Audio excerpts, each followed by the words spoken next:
Sanibonani football lovers. Welcome to Sportibongs igama lami Mbongi Nkosi. I hope ni kahle emakhaya, niyaphila. Hayi zikhala ngempela indawo azikho mnandi kodwa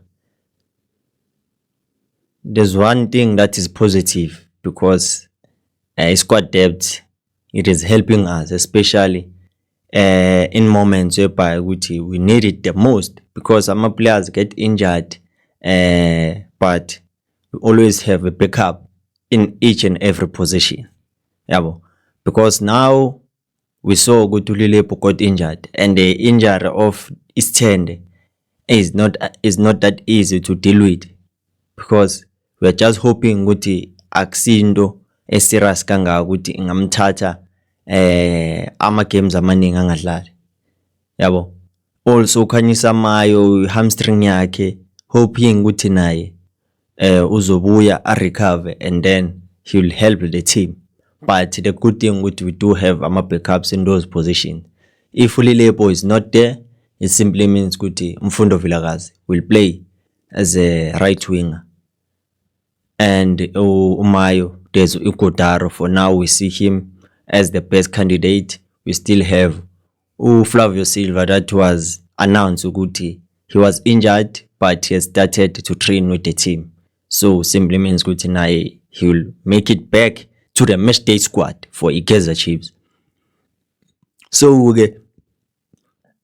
laba abanye bebalimele, there's a good news ukuthi nabo they are now starting to train, or they've started to train with the team, whereby they are focusing on their recovery, but also they are trying ukuthi bangabi in a position whereby bazibuyisela back to ama injuries, but it's all about them being rehabilitated. So yeah, izindaba ezithiazitha zibe mnandi.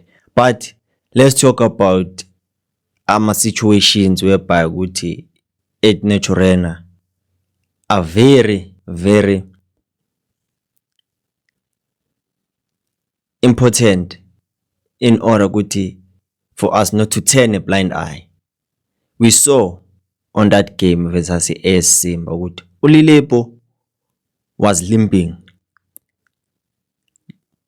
and he went out. But the coaches, what did they do? They brought him back in the field. Wabuya futhi walimala. Instead of no, let's take him out because this thing can affect him. And for a player that most of the time you rely on, and then when he gets an injury, it simply means it's a minus for you. Because if they've dealt with that in a way they knew no, let's rather sacrifice him because we don't want him to have an injury that is going to be a lengthy one, but maybe it can take him days. But now with what happened, ivele isibuyisele kwizinto za last season whereby we saw uDodli ukuthi naye bekaloku adlala but besimbona ukuthi no, akekho right, but he was fighting. Because it is a good thing to have players that want to fight for a patch, but you cannot sacrifice ukuthi a player on a lengthy injury instead of ungazama ukumreplace with someone person deal with that blow for that moment. Because now if it happens he goes out for a long time, it simply means Kaizer Chiefs now have to rely on Mfundo, and Mfundo is not a player emelo rely kuye because uzomfaka under unnecessary pressure. So such situations mele swabheke, because as much as we have depth, but it doesn't mean ukuthi manje kule depth leyo mele si zenzela umathanda, because if you do things because uje ukuthi une depth izokubulala. We have to understand ukuthi depth is there to help you ukuthi makhamba isikhathi, if we reach the second half of the season whereby we can say ukuthi now there's a little bit of fatigue from the players, you can rotate the squad because you are forced, not because now uzenze wena, it's your own doing ukuthi ube kule situation leyo ukuthi and now we have to stress about the players. With Umayo eyakhe ke yona angeke sisho next because ibanjwe nje ijaqamba and then waphuma, but eyakhe angeke ithathe isikhathi, uzobuya nje in no time. But knowing very well ukuthi uyobuyela whereby ukuthi there's Ighodaro laphana who can play similarly to him, to his style of play, is going to make it difficult for him ukuthi abuye. But not unless the coaches, when they prepared for a certain match day, they need qualities that Ighodaro won't have on that game, they will use Umayo. But one thing we have to make sure Guti, we don't shy away from Guti in terms of a match day squad and starting 11 selection. Let it because of you've earned that, not because when your status good to ban. But if you have to make your way back to the starting 11, it simply means Guti, you have to fight, because at some point it does affect the players' mental. Guti, I've worked so hard, but now just because Guti Sekbuye they are favorite, I have to be taken out.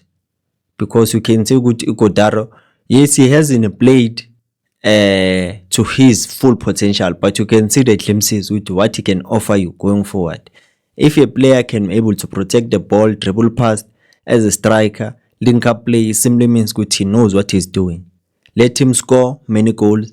Let that competition up front be a competition whereby we know good if ingeno Silva uzokora amagoli, if ingene Umayo uzokora amagoli, if ingeno Ighodaro uzokora amagoli,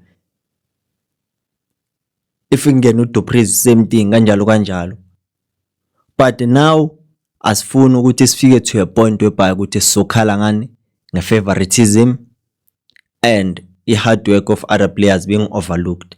You know ukuthi each and every team, coaches have their favorite and you can't run away from that.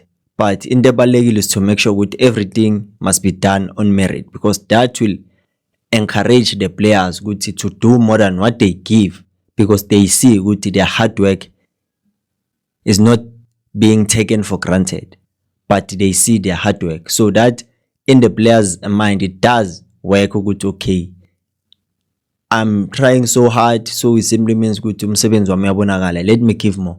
But if they try so hard while umsebenzi wabo is being overlooked, that's when again our confidence drop, because they know very well no matter how hard I try, if there's someone there angeke bangibone umsebenzi wami netalent lami. But the good thing is that now everyone have to fight for the position. That's what makes it difficult for the coaches now. Okay, I have this squad, this is how I manage it. Ubani makangekho, this is a player mele ngimreplace ngayo, because I see okay, in terms of compatibility, they have the similarities and also kunama differences, but they are not that far away from each other. That's why we say okay, ku Solomons na kuMonyane ziyakhala, kuNcobo na kuCele. So every position kune competition. Engisafuna ukuyibona kahle is that left winger kuModi noVelebhayi. Hopeful ukuthi izoyenza ukuthi uModi aphapha amavuke emaqandeni, because if he continues doing this thing ukuthi angakore izoma-affecta, because uModi is not a youngster. By now ngabuyazi ukuthi okay, mina as there are players that are looking up to me, mele ngenze izinto ngiqondise, hayi ukuthi manje ama-decisions awayenzayo kube ngathi ama-decisions ayenzwa uMdukudai. It cannot be accepted, because he's a senior player, he has experience. So hopefully ukuthi uzo-improve good at aspect ukuthi let me score goals, because izinto simple ufuna ukuzenza zibenzeme, just a simple tap in, usafuna ukuvulavala, they get a chance to recover ama opponents wakho and then bawa clear amabhola wakho, and kuba ngazathi manje wenze ngamabomu, but no, your intentions were clear, were pure ukuthi wena ufuna ukugora.